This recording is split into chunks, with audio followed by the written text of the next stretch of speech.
Wow, pemirsa, keren banget nih. Dari BTS dan juga trailernya aja ini udah sangat menggugah jiwa-jiwa kita untuk segera nonton filmnya, bikin penasaran.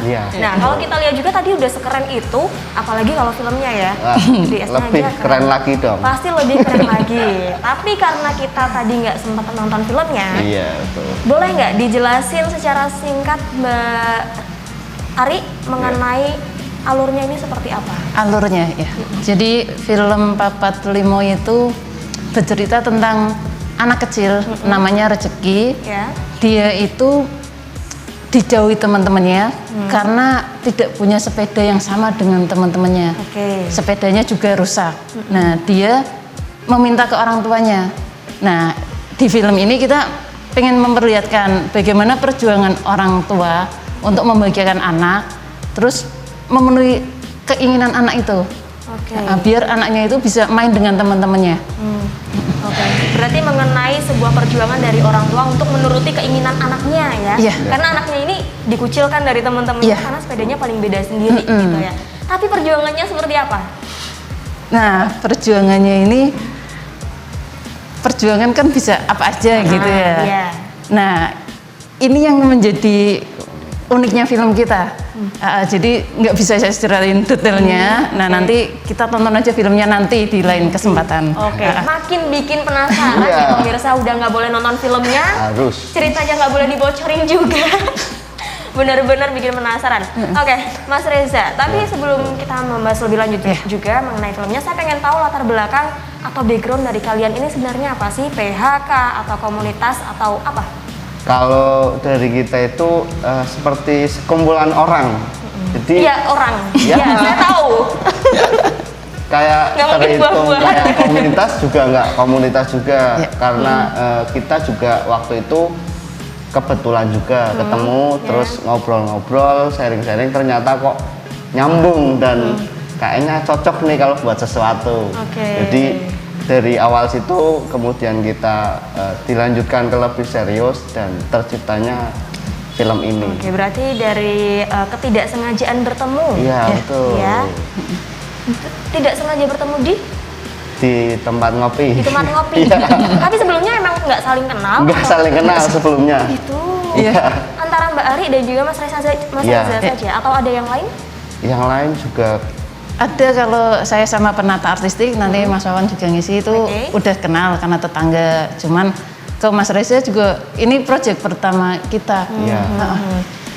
Berarti totalnya ada berapa orang yang tidak sengaja bertemu ini? Berarti banyak sekali. Banyak? 16, krunya 16 orang. Kru 16 orang? Tapi ketidaksengajaan bertemu di tempat ngopi ini bermula dari berapa orang? Kalau itu 4 orang. 4 orang. 4 orang. Berarti ini proses brainstorming di situ ya, di tempat ngopi itu ya? Ya, betul. Wow, keren banget. Dari yang nggak saling kenal, pemirsa bisa menciptakan sebuah karya yang luar biasa. Keren banget. Tepuk tangan dulu. Tepuk tangan buat kita. Untuk kita tapi berarti nggak ada namanya, nama grupnya? Kalau nama kita dibuat, maksudnya diadain lah, kayak aman-aman biar keren-keren aja sih sebenarnya. Biar nyebutnya juga lebih gampang betul. Apa namanya? Kalau kita namanya Geisara Project. Kenapa dinamakan Geisara? Kenapa Geisara, Mbak Ari? Geisara itu nama yang kita sepakati. Geisara itu artinya sekumpulan orang kreatif yang mudah dicintai. Itu bahasa mana? Jerman. Kalau nggak salah ya, kalau nggak Jerman ya Perancis. Kenapa yang dipilih bahasa Jerman? Kalau di Indonesia ini karena ada bahasa Sanskerta atau apa kan lebih bagus gitu ya? Atau emang lebih ngena aja? Waktu itu spontan sebenarnya, karena kita mau bikin film, habis itu ini kita namanya apa ya kita ya gitu kan. Habis itu ngobrol-ngobrol, banyak pilihan, ini. Akhirnya disepakati Geisara. Karena artinya menurut saya bagus ya, dan itu harapan juga karena kita mengakui kalau kita orang kreatif gitu ya, pede aja dulu gitu ya. Kita kreatif, terus pengennya dicintai oleh banyak orang. Nah, itu harapannya. Dan semoga bisa benar-benar terwujud ya, dicintai banyak orang. Tapi tadi sempat disebutkan oleh Mbak Ari juga bahwa krunya ada total 16 orang. Ini dari mana saja? 16 semua teman-teman di Pemalang itu. Teman-teman Ya, dari 4 orang, terus karena kita mau bikin, habis itu kita nyari tim.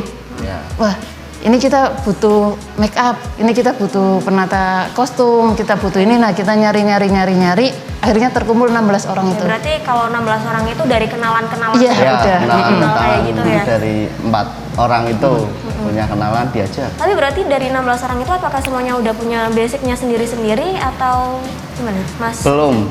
Kayak kebanyakan itu semuanya benar-benar belum pernah dalam perfilman. Oh ya? Iya, malah kebanyakan mereka baru belajar di perfilman. Kok bisa? Ya itu kita belajar bareng-bareng sih sistemnya. Jadi untuk menciptakan sebuah karya kita harus bersama-sama untuk merealisasikannya. Berarti 16 orang itu semuanya anggota dari Geysyara atau cuma kru di film tadi aja? Kalau itu termasuk kru sih ya Mbak? Iya, kru. Ya. Kalau anggota Geysyaranya sendiri ada berapa? Kalau yang sekarang udah 40-an lebih, karena setelah Papat Limo kita kan bikin lagi ada film pendek judulnya Prajurit Dan, itu kita masih editing, syutingnya baru bulan kemarin. Nah itu udah total kru pemain itu 53 orang. 53 orang? Iya, jadi dari satu film ini kita kan ada pemutaran, ada apa, mungkin ada yang tertarik atau apa, gabung, tak kumpulin lagi bikin film kedua. Oke, berarti ketagihan di film pertama, akhirnya lanjut dibikin film kedua. Film selanjutnya. Tapi itu kapan produksinya? Yang itu, Papat Limo? Kalau film Papat Limo ini kita produksi di bulan April 2021. April 2021? Iya, tepatnya sebelum puasa. Sebelum puasa? Iya. Berarti dulu awal tujuan diproduksinya film ini tuh sebenarnya untuk apa? Karena pengen berkarya. Karena pengen ada karya aja, gitu? Iya. Gitu Mas Reza? Awalnya ya kita kan maksudnya kayak di Pemalang itu masih kurang di dalam perfilman juga. Terus kita juga ingin menciptakan sebuah karya yang bisa mungkin dikenal banyak orang asalnya dari Pemalang gitu. Kita juga ingin mengangkat Pemalang sendiri untuk kita semua bahwa Pemalang itu ada loh kayak apa ya, kita sineas ya mungkin ya. Sineas. Biar dikenal oleh banyak orang juga. Oke. Ini sejauh ini berarti udah ditonton siapa aja Mbak Ari? Kalau pemutaran itu kita udah 2 kali. Yang pertama itu kita ada di sebuah kafe. Kalau itu lebih privat, kru dan pemain. Sama kita ngundang narasumber untuk menilai atau menonton dan berdiskusi. Nah kalau yang kedua itu lebih terbuka, tempatnya di lokasi yang kita syuting, itu di Petarukan. Nah itu di situ mungkin 200 orang ada kali yang nonton. Acara apa itu? Kita nobar, nutup jalan, habis itu kita nobar. Nutup jalan? Iya. Jalan apa? Dieng 3. Oh iya, nobar ya? Nobar. Nah itu yang datang dari mana aja tuh?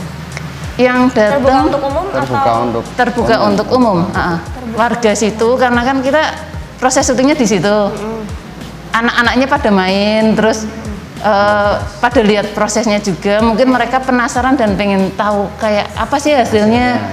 Nah itu pun kita menunggu pandemi agak reda, maksudnya waktu masih tinggi-tingginya COVID kita belum bisa nayangin, habis itu akhirnya kita bisa, sampai kita bisa izin untuk pemutaran, sampai akhirnya nutup jalan, ya kita gelar taker, buka layar kayak layar tancepan gitu. Wow, keren banget. Pasti seru banget dan antusiasnya pasti luar biasa ya dari masyarakat ya. Oke, terima kasih Mbak Ari. Setelah ini kita akan membahas mengenai bagaimana produksi dari film Papat Limo. Pemirsa jangan kemana-mana, tetap di On The Screen.